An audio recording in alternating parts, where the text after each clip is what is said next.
My name is Cora and welcome to Craftopia, where we are creating a safe space for artists and crafters of all ages and experience levels to learn, create, explore, and grow. I'd like to invite you to check out our website at www.crafttopiawa.com, where you can learn more about our organization and vision and see a list of upcoming classes. You can also follow us on social media at CrafttopiaWA. Now, pull up a chair, get comfortable, and let's get crafty. Hey friends, today we are going to be making a no-sew bag. So if you're using a kit from Craftopia, then you already have everything you need. Although this is a pretty low quantity supply activity, so it's really easy to do as long as you've got a pair of scissors and a piece of fabric. You can easily come along with us and make this fun bag. So it is going to take a little bit of time. Even though we are not sewing, we're going to be doing a lot of tying and a lot of cutting. So I hope your hands are feeling nice and strong today. Got a pretty long strip of fabric here, as you can see. So you do get to choose how big of a bag you really want to make. So the first thing you're going to want to do is fold part of your bag up just to kind of get an idea. Do you want a giant bag to hold a lot of stuff? Do you want a smaller bag? Essentially what we're going to need is 2 squares just a few inches larger than the bag that we are going to make. We're going to be adding a strap if you would like. And when we do that, we're going to be folding our fabric over to give it a little bit of a stronger edge. So if I'm choosing this as my initial beginning size, I'm going to want to remember that it's going to be rolled over on both sides. So my final bag would only be about this big.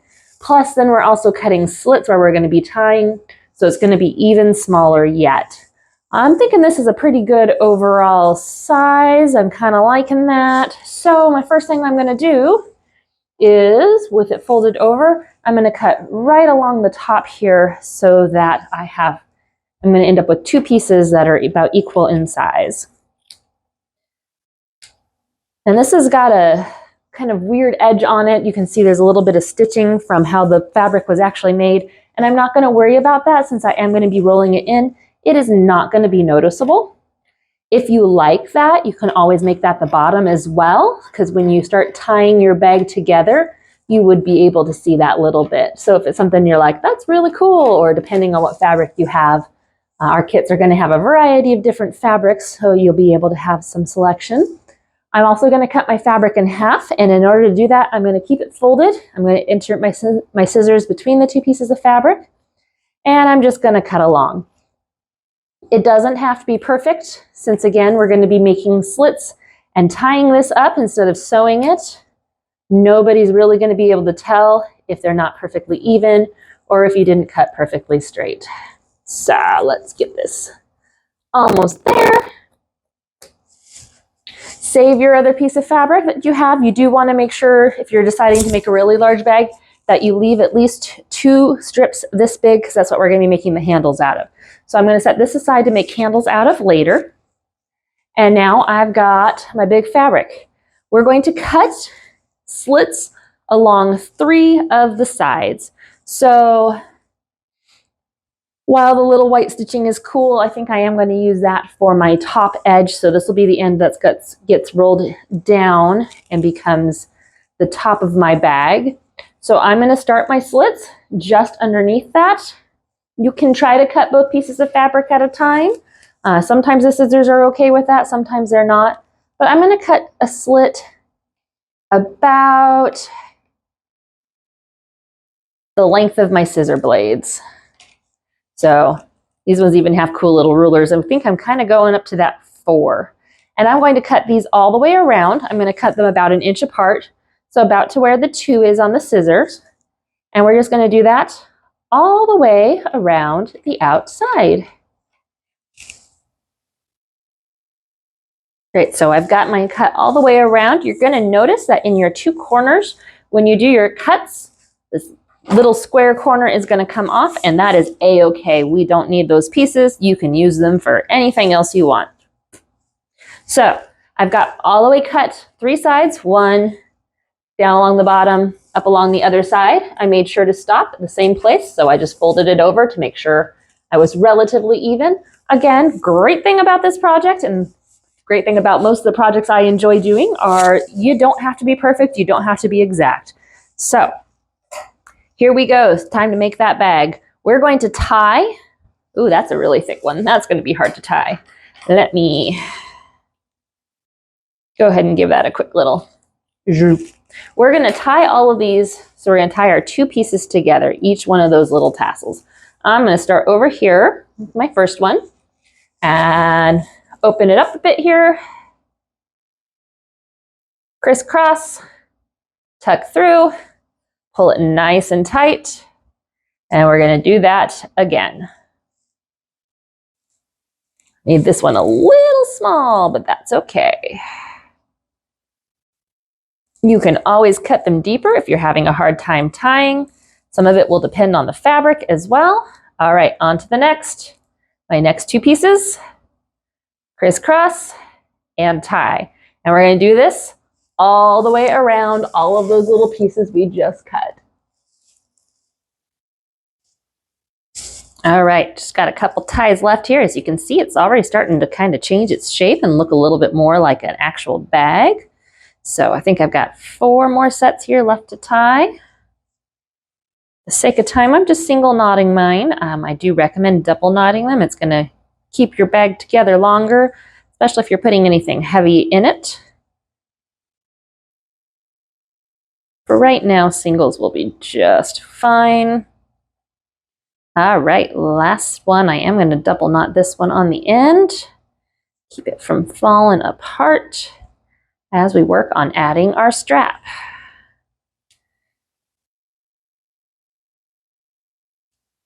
Maybe. Okay, all tied and strong. So here's what we got so far. See inside, we got a nice looking bag in there. Yep. Now, if you don't like the way that the fringe works, you can always, or looks, you can turn it inside out. Oop, I have a little fringy hiding out there. Whoop, did you stick that in there? So you can always turn it inside out and then you have more of this kind of braided look instead. It just depends on which way you like better. So, but that option is available to you. See if I can stick these little fringes out as well. I don't know where they're coming from though. All right, anyways, I like the French look. I'm gonna leave that on the outside. So let's make the top of our bag and our handles. Now we're gonna end up rolling this inside our bag so that it's good and strong. And what I'm gonna go ahead and do is cut off these extras because we don't really need those and they're just gonna be in the way. So I'm just gonna cut off that little extra corner on all 4 parts that's left. Probably could have done this beforehand. Might have been a little easier, but that's okay. This works just as well.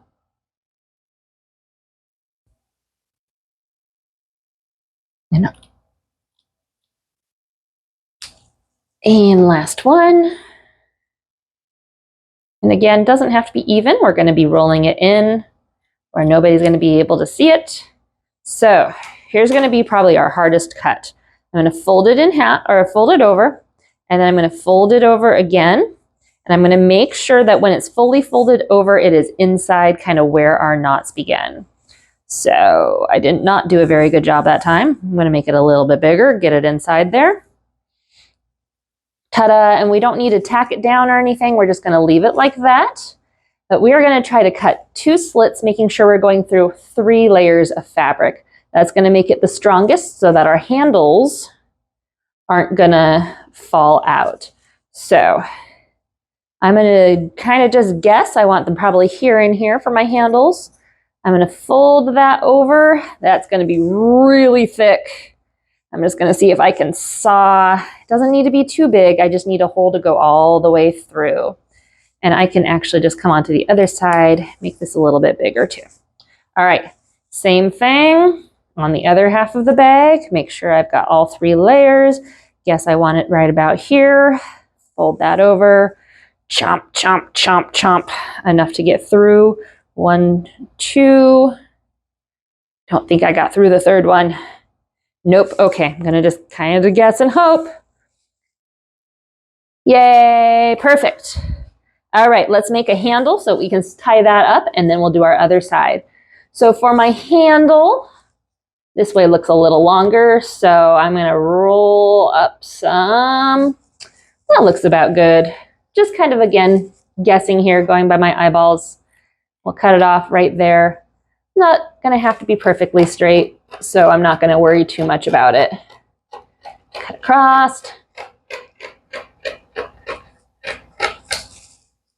And let's go ahead and cut my second one now so they're about the same thickness when I'm all done.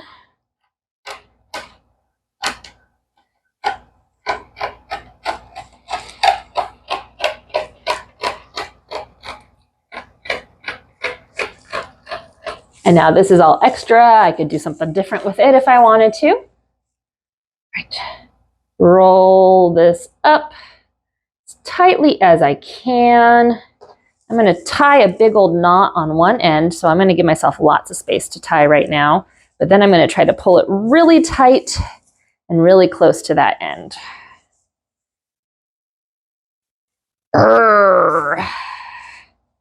Okay, this side, before I tie it, I'm going to tuck it into my bag. Now, one last decision time, whether you want your knots on the outside of your bag or the inside. I'm going to put them on the inside.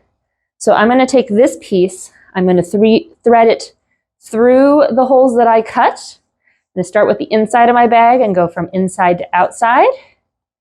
Pull it all the way through so that knot's there holding it in. And then go on the other way from the outside to the inside. So this is why it is very important we don't cut too big of slits, because we want to make sure the slits are small enough that our knot won't come through. Now I'm going to pull this really tight right now, just again to give myself a lot of space to tie another knot on this end. So let's get a little bit more of a re-roll. Looks like a Tootsie Roll. It's making me hungry. Tie a knot over here and stick it on the end. Pull it nice and tight. And there we have our first bag handle. All right. Repeat, same thing on the other side. Slits are cut. Oops, I lost my slit on that side. Let's see if I can find them all again. There's one, there's two, there's three. All right. And I did my initial roll of a handle, got one side tied. So, time to tuck this through one. Do this side since it really wants to unroll itself now. Pull all the way up to that knot. Whoop. Then give it a little re-roll so I can get it in my other side. Make sure I'm through all 3 layers of fabric. This one, it looks like it wanted to unroll itself a little bit as well. 1, 2, where's that third slit? There it is. 1, 2, and 3. Go through. Pull it all the way up. Again, one last Tootsie Roll re-roll. And a big old knot in that end. Pull it tight, right up at the end. And let's find where that handle is. Ta-da! And now we have a really awesome bag that you made all by yourself, ready to load up all of your arts and craft supplies, toys, games, whatever you want, and take with you wherever you go. I can't wait to see what you create. We hope you had a good time crafting with us today. If you have any questions regarding this project, feel free to leave a comment below or send us an email at info@crafttopiawa.com. And be sure to hit that subscribe button so you won't miss out on any future crafty goodness. Until next time!